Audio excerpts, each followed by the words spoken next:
Vela can also be a really fantastic sound design tool, especially when it comes to creating atmospheric drones and pad sounds and things like that. So in this same drum and bass track, I have this element here that I've been playing around with that I've called Pluck to Texture. And I just created a very simple pluck patch in Ableton's Meld synth. It comes with Ableton Suite. But you can really use any synthesizer for this. Just load up a simple pluck patch. I've put a little bit of delay on it. I just loaded a 3/16 note delay, or a dotted eighth note delay basically. And I'm going to apply Vela to this as well. So let's go ahead and turn it on. Well, let's hear what it sounds like without. It's just a quick little arpeggio following what my piano part is playing. So that's it. And then we'll go ahead and turn Vela on, as I said. And we're going to use this little technique here where we can search for different presets. Let's load here. Based on the decay time, we can sort by decay time, which is really awesome. So I'm going to get something. Let's actually go into this Spacey and FX folder, sort by decay time, and let's just grab one of these really long ones, ultra massive. Sure.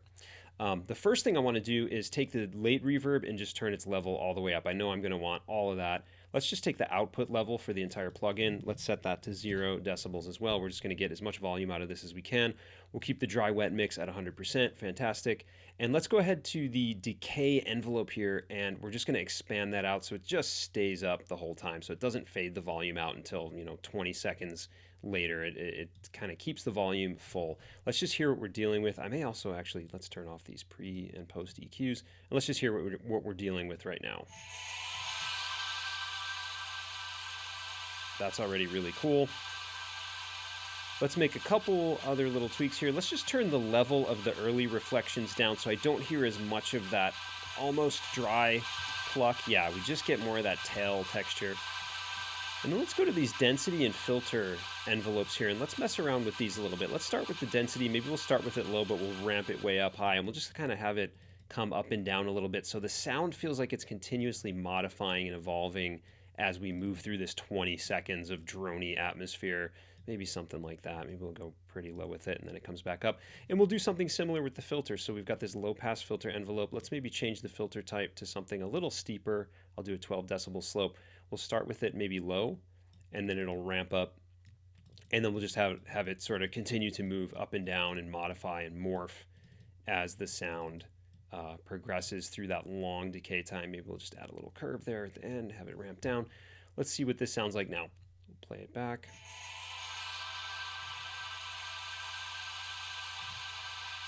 And now we've got this really awesome evolving tail.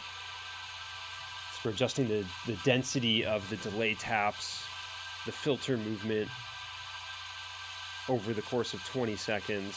Maybe we can utilize some of our EQ. We'll use the post EQ, maybe just brighten up the high mids a little bit. So let's turn it on.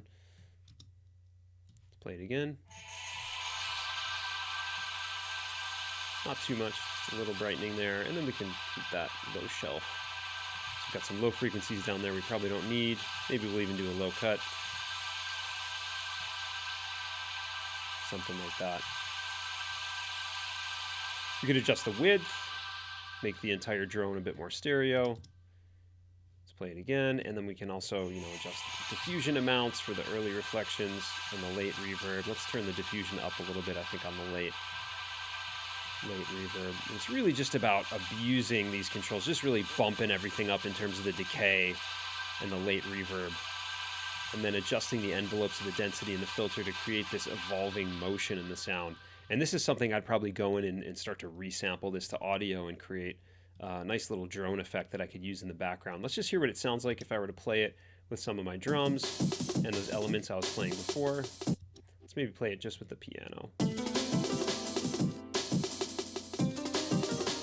then if we bring that pluck texture in.